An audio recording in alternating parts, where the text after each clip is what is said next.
Salam alaikum wa rahmatullahi ta'ala wa barakatuh. Amis الأعزاء, je vais vous présenter le 12e contrôle, semestre 2, deuxième année collège, BIOF, matière sciences physiques.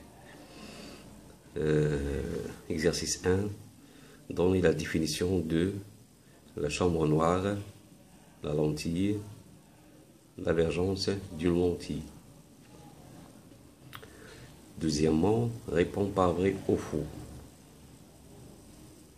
L'ombre qui se projette sur l'écran s'appelle l'ombre propre. La lentille à bord mince est une lentille divergente. L'ombre portée est la partie non éclairée de l'objet opaque. La taille de l'ombre portée varie avec la position de la source lumineuse. Plus la distance focale est grande, plus la lentille est convergente. Troisièmement, complétez les phrases suivantes. L'éclipse de la Lune se produit lorsque la Terre et la Lune et le Soleil sont, afin qu'il existe entre la Lune et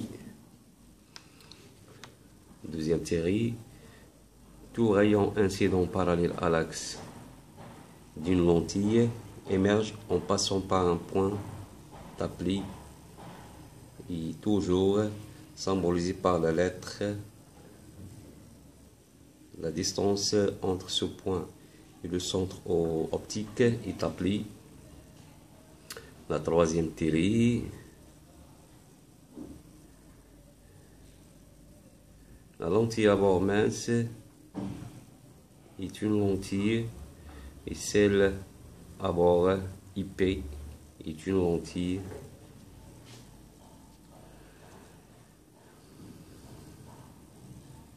Quatrième théorie, les facteurs qui influencent sur la grandeur d'une image obtenue par une chambre noire sont: quatrièmement, relié par une flèche. Chaque rayon lumineux incident en passant par le centre optique principal de la lentille. Chaque rayon lumineux incident parallèle à l'axe optique principal. Chaque rayon lumineux incident en passant par le foyer principal objet. Traverse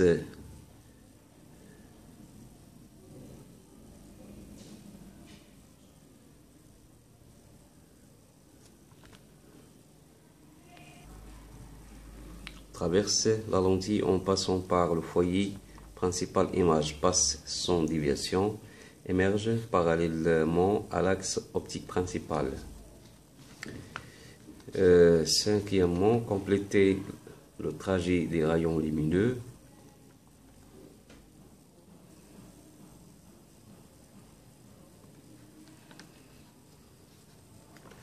Deuxièmement, deuxième exercice, devant une lentille mince convergente L1 de distance focale f égale 3 cm, nous mettons un objet AB égale 1 cm à une distance OA égale 6 cm du centre optique. 1.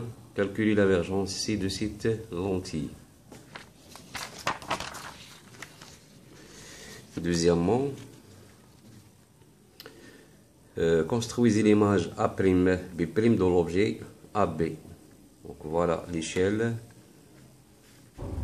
de faire la construction de l'image. Troisièmement, déterminer les caractéristiques de l'image A', B'. Quatrièmement, déterminer la nature de l'image obtenue dans les cas suivants. Justifiez votre réponse sans ingénierie de construction, c'est-à-dire sans de faire la construction de l'image. Premier cas, OA égale 10 cm, Deuxième cas, où A égale 2 cm. Cinquièmement, nous fixons la lentille L1 à une autre lentille L2 de distance focale f2 égale 5 cm. Et obtenons une lentille équivalente L. Calculer la divergence équivalente C et on déduire la distance focale f de cette lentille équivalente. Sixièmement, quelle est la lentille la plus convergente, L1 ou L2? Justifiez votre réponse.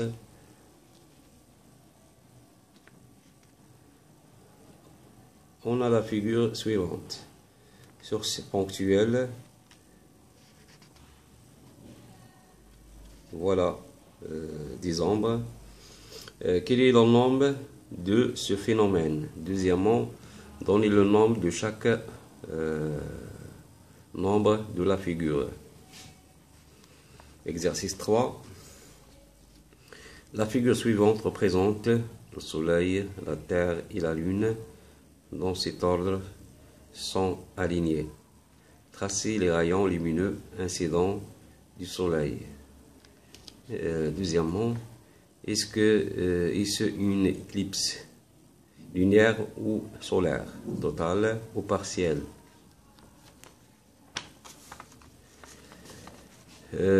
Troisièmement, expliquez le phénomène. Donc voilà le Soleil, la Terre et la Lune. Et voilà la fin de ce contrôle.